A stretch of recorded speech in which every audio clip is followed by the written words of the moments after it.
Dans le tourbillon effervescent de l'aéroport Charles de Gaulle, où les murmures des voyageurs se mêlent au claquement des valises à roulettes et aux annonces nasillardes des haut-parleurs, Sophie, une jeune femme française d'origine africaine, se tient près de la porte d'embarquement, son billet serré dans une main tremblante d'excitation. À seulement 19 ans, elle savoure l'idée de voyager seule pour la première fois, un privilège qu'elle a gagné après avoir brillé lors d'un séminaire de leadership à Paris, où elle a représenté sa génération avec une éloquence rare. Vêtue d'une chemise bleu pâle impeccablement repassée et d'un jean sobre, elle incarne cette élégance discrète que son père, Philippe Dubois, lui a toujours enseignée. L'humilité, Sophie, c'est une force. Répétait-il souvent dans leur maison niçoise, où les effluves de lavande étaient les discussions sur les valeurs humaines emplissaient l'air. Mais ne laisse jamais personne te marcher dessus. Ces mots résonnent dans son esprit alors qu'elle observe le balai incessant des voyageurs, chacun pressé par ses propres impératifs. Sophie, avec ses tresses soigneusement nouées et son sourire timide, sent son cœur battre à l'unisson avec l'anticipation du voyage. Elle n'est pas seulement une étudiante talentueuse, elle est la fille de Philippe Dubois, président d'Étoile Air, l'une des compagnies aériennes les plus prestigieuses de France. Pourtant, elle a grandi avec l'idée que l'identité ne se mesure pas à la richesse ou au statut, mais à la manière dont on traite autrui. Ce principe, ancré en elle, lui donne une assurance calme, même si, dans cet aéroport bondé, elle se sent parfois invisible, une étrangère parmi des inconnus. Son billet, soigneusement plié, et son passeport, qu'elle tient comme à un talisman, sont ses clés pour rentrer à Nice, où sa mère, Élise, l'attend avec un dîner provençal et des récits chaleureux.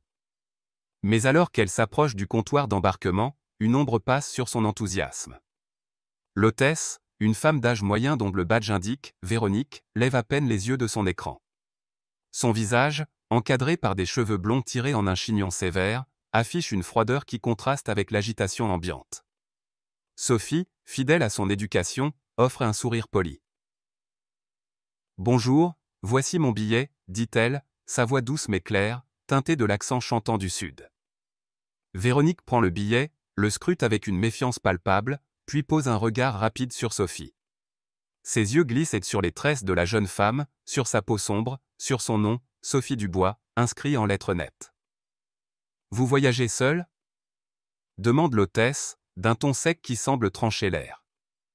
Sophie, un peu surprise par la brusquerie, répond avec une courtoisie intacte. « Oui, je rentre chez moi à Nice pour rejoindre ma famille. » Véronique, sans un mot, examine le passeport, puis le billet à nouveau, comme si elle cherchait une faille. Une tension subtile s'installe. Sophie, qui a déjà ressenti des regards scrutateurs dans d'autres contextes, à l'école, dans les boutiques chics de la Côte d'Azur, tente de chasser l'inconfort. Ce n'est qu'une vérification, se dit-elle. Mais le comportement de Véronique change. Ses lèvres se pincent, son dos se raidit. Ce billet n'a pas l'air valide, déclare-t-elle soudain, sa voix plus forte, attirant l'attention des voyageurs aux alentours. Sophie fronce les sourcils, confuse. Je l'ai vérifié ce matin avec l'agence de mon père. Tout est en règle, insiste-t-elle, gardant son calme malgré le frisson d'inquiétude qui la traverse. Véronique, sans répondre, lève le billet à la lumière, comme un détective examinant une pièce à conviction. Les murmures autour s'intensifient. Jacques, un homme d'une soixantaine d'années en costume gris, s'approche, son regard bienveillant posé sur Sophie. « Madame, il doit y avoir une erreur, dit-il à l'hôtesse, sa voix grave teintée d'un léger accent provençal. Mais Véronique l'ignore, son attention rivée sur Sophie. « Ce n'est pas valide, répète-t-elle, plus fort, comme pour s'assurer que tous entendent. J'ai vu des passagers comme vous essayez de frauder. » Les mots claquent. Lourds de sous-entendus. Sophie sent une chaleur monter à ses joues, un mélange de honte et de colère. Des passagers comme moi ? Répète-t-elle intérieurement, les mots de Véronique résonnant comme une accusation voilée. Elle veut protester, expliquer que le billet a été réservé par le bureau de son père, mais avant qu'elle ne puisse parler, Véronique, dans un geste théâtral qui fige l'assemblée, déchire le billet en deux. Le bruit du papier déchiré, sec et brutal, coupe le souffle de Sophie. C'est frauduleux, lâche l'hôtesse, jetant les morceaux sur le comptoir. Trouvez un autre vol, si vous pouvez vous le permettre. Le ton est cinglant, presque moqueur. Sophie, abasourdie, fixe les fragments de son billet, son cœur battant à tout rompre. Autour d'elle, les regards se multipliaient, certains curieux, d'autres gênés. Jacques, toujours à proximité, fait un pas en avant, prêt à intervenir, mais il hésite, intimidé par l'autorité de Véronique. Camille, une jeune employée de l'aéroport qui range des brochures à quelques mètres, baisse les yeux, mal à l'aise. Elle a vu Véronique agir ainsi auparavant, mais n'a jamais osé parler. Sophie, elle, sent une vague de colère monter, mais elle se souvient des leçons de son père. Ne laisse pas la colère te définir. Reste digne. Elle ramasse les morceaux du billet, ses mains tremblantes, et murmure, « Ce n'est pas juste. » Véronique, déjà passée au passager suivant, l'ignore complètement. Sophie recule, son esprit en ébullition. Elle pourrait appeler son père immédiatement, mais elle déteste l'idée de s'appuyer sur son influence. Elle a toujours voulu se débrouiller seule, prouver qu'elle est plus que la future fille de Philippe Dubois. Pourtant, cette humiliation est différente. Ce n'est pas seulement un billet déchiré, c'est une atteinte à sa dignité, un jugement hâtif basé sur des préjugés qu'elle ne comprend que trop bien. Prenant une profonde inspiration, elle sort son téléphone et compose le numéro de son père. « Papa » dit-elle, sa voix tremblante mais contrôlée, « ils ont déchiré mon billet. Ils disent que c'est faux. » Un silence lourd s'installe à l'autre bout de la ligne. Philippe, dans son bureau niçois, sent une colère rare monter en lui. Étoilaire, qu'il a bâti de ses mains à partir d'une petite compagnie charter, repose sur des valeurs de respect et d'équité. Entendre sa fille, sa Sophie, humiliée ainsi, le bouleverse. « Où es-tu exactement » demande-t-il, sa voix calme mais tendue, comme une mer avant la tempête. Porte 12, Terminal 2E. Reste là, dit-il.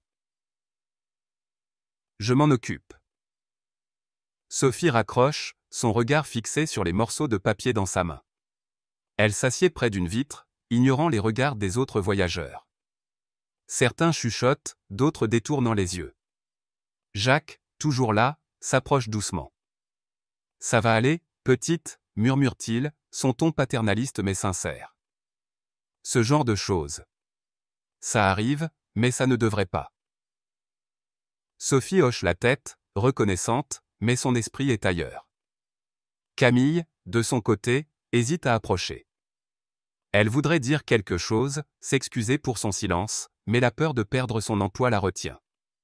Sophie, elle, repense au séminaire. Les discussions avec Claire et Malik, ses nouveaux amis, lui ont appris l'importance de défendre ce qui est juste. Elle refuse de laisser cet incident la réduire à une victime. Lorsque Philippe arrive, son costume bleu marine et son aura d'autorité font taire les murmures.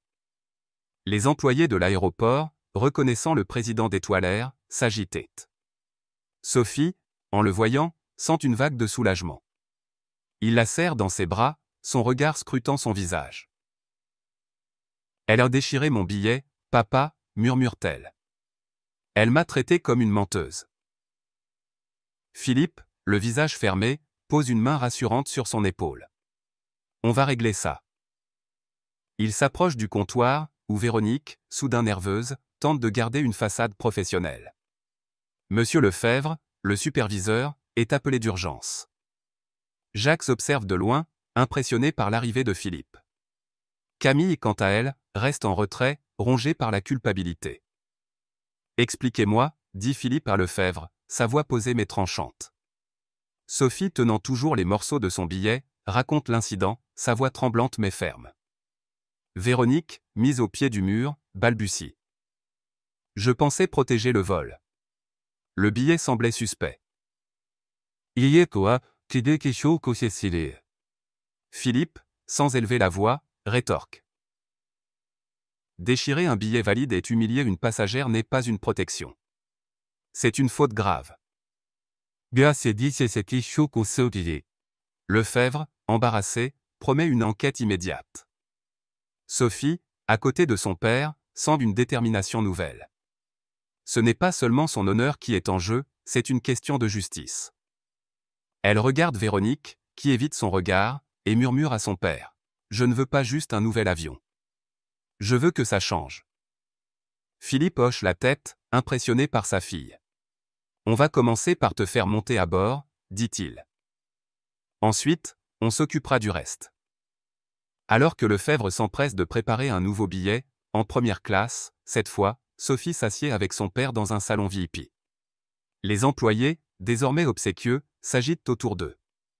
Jacques, avant de partir, glisse à Sophie, « Tu es plus forte que tu ne le crois. » Camille, enfin, trouve le courage d'envoyer un message à Sophie, « Je suis désolé de ne pas avoir parlé. Si je peux aider, dis-le-moi. » Sophie, touchée, répond simplement, « Merci. On verra. » Assise près de son père, elle regarde par la fenêtre les avions décoller dans le ciel parisien. L'incident l'a secouée, mais il a aussi allumé une flamme en elle. Ce n'est pas la fin de son voyage, c'est le début d'un combat. Dans la lumière tamisée d'une salle de réunion d'étoilaires, au cœur de Nice, Sophie se tient droite, les mains légèrement tremblantes, face à une assemblée de cadres en costumes impeccables. L'incident à l'aéroport Charles de Gaulle, où son billet a été déchiré par Véronique, l'hôtesse au regard glacial, résonne encore dans son esprit comme une blessure vive. Mais aujourd'hui, ce n'est pas la colère qui la guide, c'est une détermination farouche à transformer cette humiliation en un élan de changement.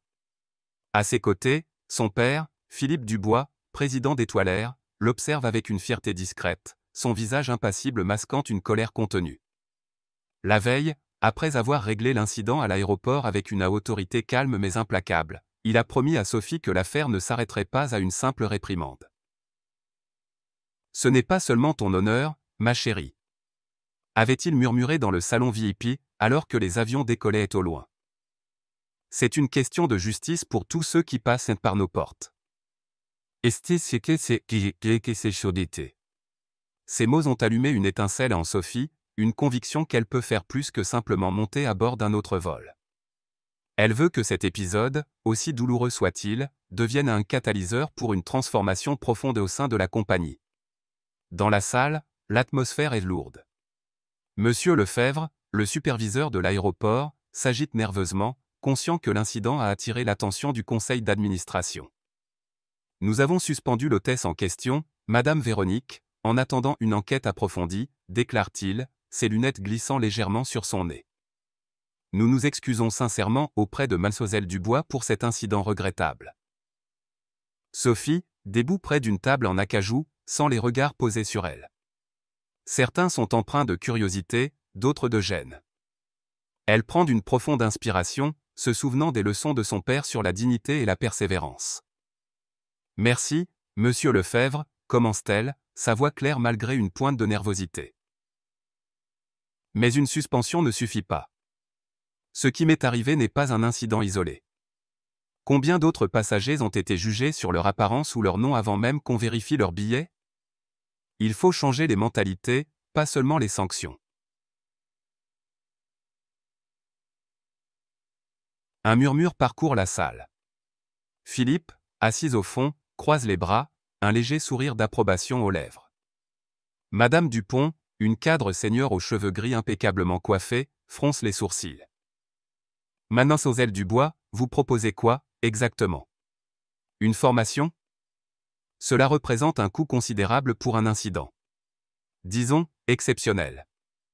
Sophie, préparée à ce genre d'objection, répond avec oui, ce n'est pas exceptionnel. C'est systémique. Et si Étoilaires veut rester fidèle à ses valeurs, nous devons former nos employés à reconnaître et combattre les préjugés.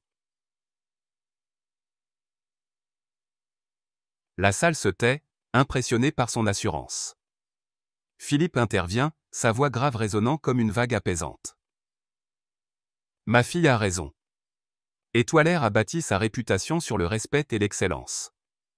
Si nous tolérons des comportements comme celui de cette hôtesse, nous trahissons nos clients et nos employés. Je propose que nous soutenions l'idée de Sophie et que nous agissions rapidement.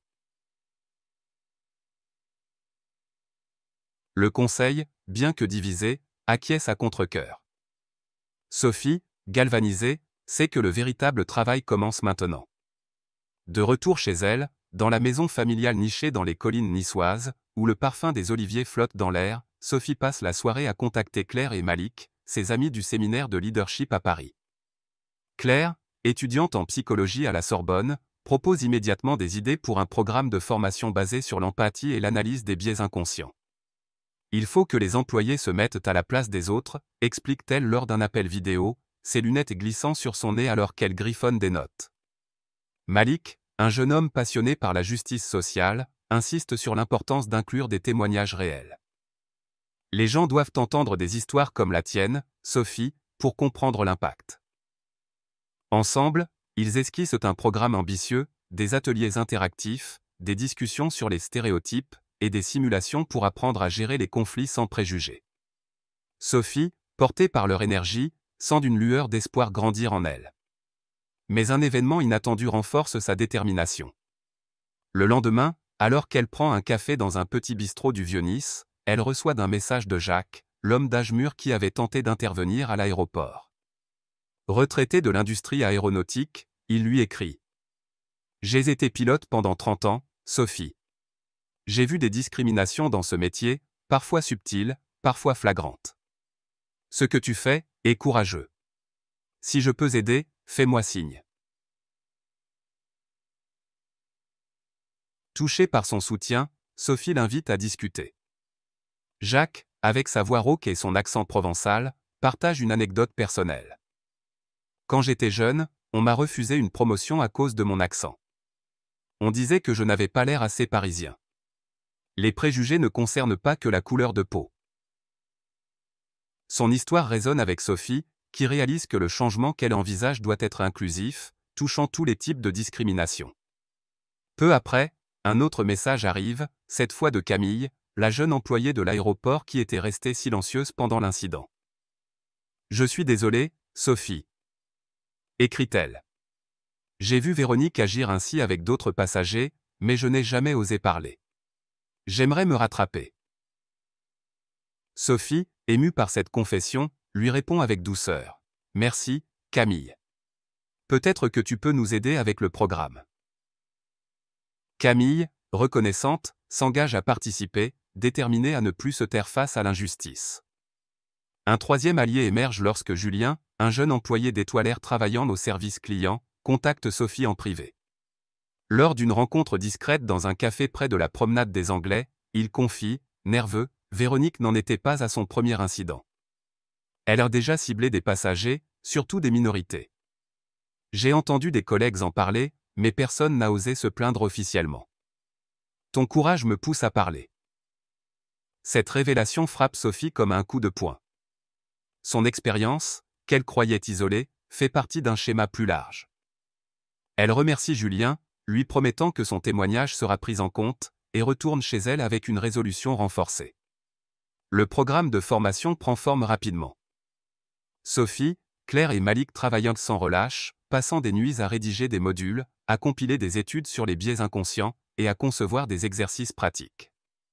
Philippe, de son côté, use de son influence pour garantir des ressources, un budget pour les formateurs, un accès aux données internes de l'entreprise, et le soutien de l'équipe RH. Mais des obstacles surgissent. Lors d'une réunion préparatoire, Madame Dupont, toujours sceptique, pose des questions pointues. Comment mesurer l'efficacité de ce programme? Et si les employés le perçoivent comme une contrainte? Sophie, bien que nerveuse, répond avec assurance. Nous avons prévu des enquêtes anonymes avant et après les ateliers. Et si les employés comprennent que ce programme les aide à mieux servir les clients, ils l'adopteront. Malik ajoute des données montrant que les compagnies aériennes inclusives fidélisent mieux leurs clients. Claire, avec son talent pour l'émotion, partage une anecdote personnelle sur un incident de racisme qu'elle a vécu dans un train. Ce n'est pas seulement une question de politique, dit-elle. Oh, c'est une question d'humanité. Le conseil, impressionné, commence à voir le potentiel du projet. Jacques, devenu un allié précieux, participe à une réunion informelle avec l'équipe. Assis dans un bureau lumineux surplombant la baie des Anges, il raconte une autre histoire. Dans les années 80, j'ai vu un collègue noir être relégué au vol de nuit parce qu'un manager pensait qu'il faisait peur aux passagers. Ces injustices ne disparaissent pas sans effort. Ces mots touchent Sophie, qui comprend que son combat s'inscrit dans une lutte plus ancienne. Camille, quant à elle, apporte une perspective nouvelle en partageant ses observations en tant qu'employée de terrain. Les hôtesses comme Véronique se sentent parfois intouchables, explique-t-elle. Si on leur donne des outils pour réfléchir à leurs actions, ça peut changer. Sophie, inspirée par ses soutiens, travaille d'arrache-pied pour finaliser la présentation du programme. La veille de la réunion avec le conseil, elle passe la soirée chez elle, entourée des parfums réconfortants du dîner préparé par sa mère, Élise. Poulet à la provençale, ratatouille, et un verre de rosé, un rituel familial qui apaise ses nerfs. Élise, une femme élégante aux cheveux bouclés, pose une main sur l'épaule de sa fille. « Tu portes quelque chose de grand, Sophie. Mais n'oublie pas de prendre soin de toi. » Sophie sourit, reconnaissante, mais son esprit est déjà tourné vers la réunion. Elle sait que convaincre le conseil est crucial. Si le programme est rejeté, l'incident à l'aéroport risque de n'être qu'une anecdote vite oubliée. Mais avec le soutien de Claire, Malik, Jacques, Camille et Julien, elle sent une force collective derrière elle. Allongée dans son lit, sous un ciel étoilé visible par la fenêtre, elle repense aux mots de son père, « Le respect ne s'achète pas, il se construit ». Demain, elle posera la première pierre de ce changement. Le chapitre se clôt sur Sophie, nerveuse mais déterminée, relisant ses notes sous la lumière douce de sa lampe de chevet. La présentation est prête, mais l'enjeu est immense. Elle sait que ce combat dépasse son expérience personnelle. Il s'agit de rendre Étoile, et peut-être l'industrie tout entière, plus juste. Alors que les vagues de la Méditerranée murmurent au loin, Sophie s'endort, portée par l'espoir que demain marquera le début d'une transformation. Dans la vaste salle de conférence d'Étoile, baignée par la lumière dorée du soleil niçois qui filtre à travers les grandes baies vitrées, Sophie se tient debout, le cœur battant mais la voix assurée. Face à elle, un parterre de cadres en costumes impeccables, leurs regards oscillant entre curiosité et scepticisme, attendent sa présentation. À ses côtés, Claire et Malik, ses complices du séminaire de leadership, ajustent nerveusement leurs notes, leur visage reflétant la même détermination qu'elle. Derrière, son père, Philippe Dubois, président d'Étoile, observe en silence, son expression mêlant fierté et retenue. L'incident à l'aéroport. Charles de Gaulle, où l'hôtesse Véronique a déchiré son billet avec un mépris cinglant, semble lointain, mais il brûle encore dans la mémoire de Sophie. Ce moment d'humiliation s'est transformé en une mission, faire d'Étoile une compagnie où le respect n'est pas un slogan, mais une réalité. Mesdames et messieurs. Commence Sophie, sa voix claire résonnant dans la salle. Ce programme n'est pas seulement une réponse à un incident. C'est une opportunité pour Étoile de devenir un modèle d'inclusion, pour nos employés, nos passagers, et notre marque. Elle déroule le plan avec une assurance qu'elle-même ne soupçonnait pas, des ateliers interactifs pour identifier les biais inconscients, des témoignages vidéo de passagers ayant vécu des discriminations, et des simulations pour apprendre à gérer les conflits avec empathie. Claire, avec son éloquence naturelle, partage une anecdote personnelle sur un incident raciste dans un train parisien, captant l'attention des cadres par son émotion brute.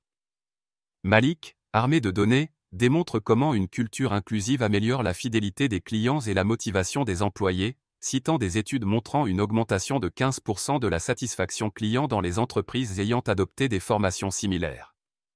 Lorsque Madame Dupont, la cadre senior qui avait exprimé des doutes lors de la réunion précédente, pose une question sur le retour sur investissement, Sophie répond sans hésiter, le coût de l'inaction est plus élevé.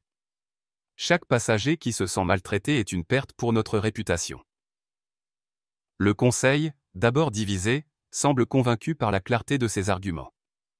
Lorsque le vote est lancé, les mains se lèvent une à une, presque à l'unanimité. Sophie sent une vague de soulagement l'envahir, suivie d'une joie discrète. Elle échange un regard avec Philippe, qui lui adresse un hochement de tête approbateur. Le programme est adopté, et avec lui, une promesse de changement. Quelques jours plus tard, M. Lefebvre, le superviseur de l'aéroport, appelle Philippe pour confirmer que Véronique a été licenciée. L'enquête a révélé plusieurs plaintes similaires contre elle, confirmant un schéma de comportement discriminatoire. Sophie, informée par son père, ne ressent ni triomphe ni colère, mais une forme de justice douce amère. « Ce n'est pas juste pour moi, murmure-t-elle, c'est pour tous ceux qui n'ont pas eu la chance d'être entendus. » Philippe, en l'écoutant, pose une main sur son épaule. Tu as transformé une injustice en quelque chose de plus grand, Sophie. Je suis fier de toi. Le programme pilote est se lancer peu après avec un petit groupe d'employés, des hôtesses, des agents de sécurité, et même quelques cadres. Camille, l'employé de l'aéroport qui s'était tué lors de l'incident, participe avec ferveur, déterminée à se racheter. Lors d'un atelier, elle confie « J'ai vu des collègues juger des passagers sans raison. Ce programme m'a appris à reconnaître mes propres silences. » Un agent de sécurité, un homme bourru nommé Pierre, admet que les simulations l'ont aidé à désamorcer une situation tendue avec un passager sans recourir à des stéréotypes. Les retours sont encourageants, bien que certains employés restent réticents, percevant la formation comme une obligation. Sophie, Claire et Malik analysent de chaque commentaire, ajustant les modules pour les rendre plus engageants. Jacques, le retraité de l'aéronautique qui s'est imposé comme un allié précieux, devient un conseiller informel. Lors d'une réunion dans un café du Vieux-Nice, face à la mer scintillante, il partage une histoire qui marque Sophie. Dans les années 70, j'ai vu un collègue noir être relégué à des tâches subalternes parce qu'un manager pensait qu'il n'avait pas l'allure d'un pilote. J'ai protesté, mais je n'ai pas fait assez. Ton combat, Sophie, me donne l'espoir qu'on peut réparer ces erreurs. Ces mots y renforcent sa conviction que ce programme doit aller au-delà des toilettes.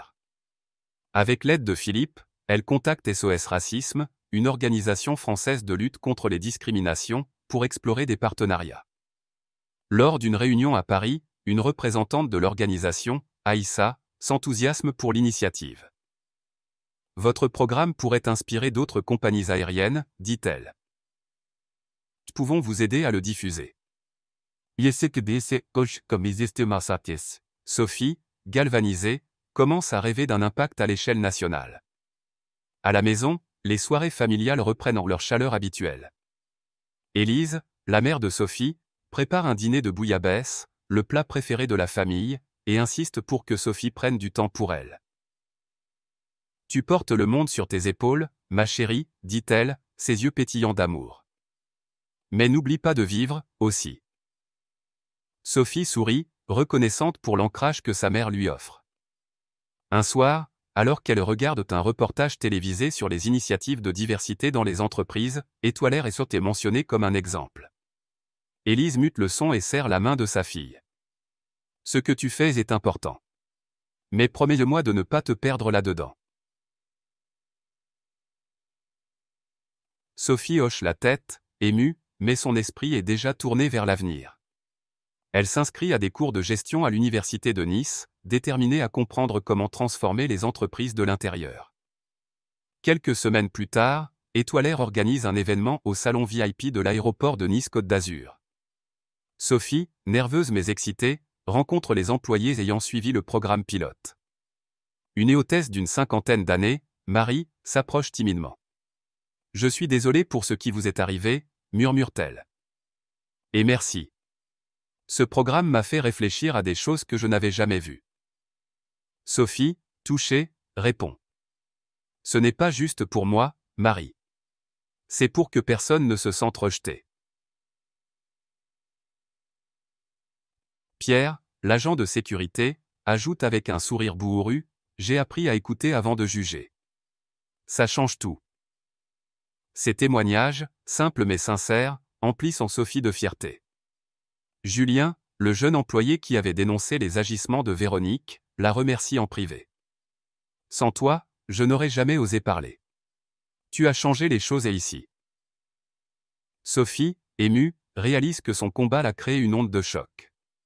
Le programme est officiellement adopté pour tous les employés d'Étoilaire, hôtesses, pilotes, agents de sécurité, et même cadres. Philippe, lors d'une réunion finale, annonce que la formation deviendra obligatoire, avec des sessions régulières pour maintenir l'élan. Sophie, bien que soulagée, sait que le travail ne s'arrête pas là. Elle passe ses soirées à travailler sur son ordinateur, peaufinant le programme et échangeant des idées avec Claire, Malik et Aïssa. Les messages affluent, des passagers partagent leurs propres expériences de discrimination, des employés remercient pour les outils fournis. Un passager, un homme d'origine maghrébine, écrit « J'ai été maltraité dans un aéroport l'an dernier. Savoir qu'Étoilaire agit me donne de l'espoir. Sophie répond à chaque message avec empathie, les orientant vers le nouveau système de plainte de la compagnie. Ces échanges renforcent sa détermination. Un soir, alors qu'elle travaille tard, son père entre dans sa chambre avec une tasse de tisane à la verveine. « Tu fais quelque chose d'extraordinaire, Sophie, dit-il, s'asseyant sur le bord de son lit. Mais n'oublie pas que le changement prend du temps. » Elle hoche la tête, reconnaissante pour son soutien. « Je sais, papa. Mais je veux que ça aille plus loin. Pas juste Étoilaire, mais toute l'industrie. » Philippe sourit, impressionné par l'ambition de sa fille. « Alors, on le fera ensemble. » Dehors, les lumières de Nice scintillent, reflétant les étoiles dans le ciel. Sophie, regardant par la fenêtre, repense à l'incident à l'aéroport. Ce moment d'humiliation, qui aurait pu la briser, l'a propulsée vers un rôle qu'elle n'aurait jamais imaginé, celui d'une actrice du changement. Elle sait que les préjugés ne disparaîtront pas du jour au lendemain, mais chaque atelier, chaque conversation, chaque employé formé est un pas vers un monde plus juste. Alors qu'elle s'endort, bercée par le murmure lointain de la mer, Sophie sent une certitude s'ancrer en elle. Ce n'est que le début. Elle est prête à continuer, portée par l'espoir et la conviction que le respect, comme son père le lui a appris, se construit pas à pas, avec courage et persévérance. L'histoire de Sophie dans un vol interrompu est une leçon puissante sur la résilience et l'engagement face à l'injustice. Confrontée à l'humiliation à l'aéroport, où son billet a été déchiré par une hôtesse aux préjugés manifestes, Sophie ne s'est pas contentée de rester une victime. Sa douleur s'est transformée en un élan pour changer non seulement Étoilaire, mais aussi les mentalités dans une industrie où les jugements hâtifs sont trop fréquents. Ce qui m'a marqué, c'est sa capacité à rester digne tout en canalisant sa colère en une action constructive. En France, où les valeurs de liberté, d'égalité et de fraternité sont au cœur de l'identité, l'histoire de Sophie rappelle que ces idéaux nécessitent un effort constant pour être incarnés. Sa collaboration avec Claire, Malik, Jacques et Camille montre l'importance de l'union dans la lutte contre les préjugés, un reflet de la culture française qui valorise la solidarité et le dialogue. L'une des leçons essentielles est que le silence face à l'injustice est complice. Sophie aurait pu accepter les excuses et passer à autre redacted, mais elle a choisi de se battre pour un changement systémique. Cela m'inspire à être plus attentif aux petites injustices du quotidien et à oser prendre la parole, même si cela semble intimidant. Une autre leçon est sur la persévérance. Sophie a transformé un moment de honte en un programme de formation impactant. Dans ma vie, je retiens qu'il faut transformer les épreuves en opportunités et travailler avec patience pour un changement durable. Enfin, l'histoire souligne l'importance de l'empathie. Comprendre les expériences des autres, comme Sophie l'a fait, est la clé pour bâtir une société plus juste. Pour appliquer ces leçons, je m'efforcerai d'écouter activement, de questionner mes propres biais et de soutenir les initiatives favorisant l'inclusion, que ce soit au travail ou dans ma communauté. Comme Sophie, je veux croire que chaque petit geste compte pour créer un monde plus équitable. Si cette histoire vous a touché, partagez-la pour inspirer d'autres. Cliquez sur j'aime, abonnez-vous à notre chaîne pour plus de récits motivants, et laissez un commentaire pour nous dire ce que vous en pensez. Ensemble, faisons entendre les voix qui prônent le changement.